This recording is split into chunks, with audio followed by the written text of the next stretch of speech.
These are the needles that I picked up from the Amazon team for home personal use. There are different options, but this is the one that I've gone for. What you use them for is obviously your business. Some people use them for whatever. I'm using it for the golden dose, if you know, GLP. Let's take a look. This is my first purchase, so let's take a look and see what you get. I've got a little pouch here. It looks like I've got 10 in this little packet here.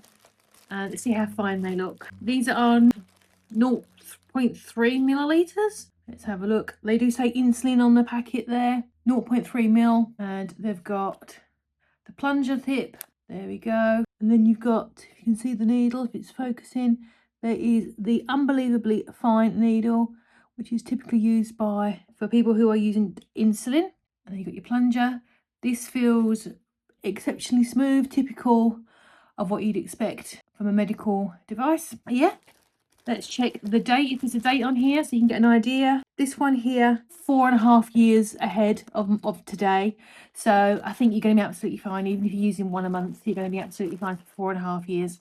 So yeah, it comes in a cardboard box, nice and tidy. Will last me a very long time. I'm only going to be using it once per month, probably, for the golden dose. But yeah, that's a lot. Hope that's been helpful.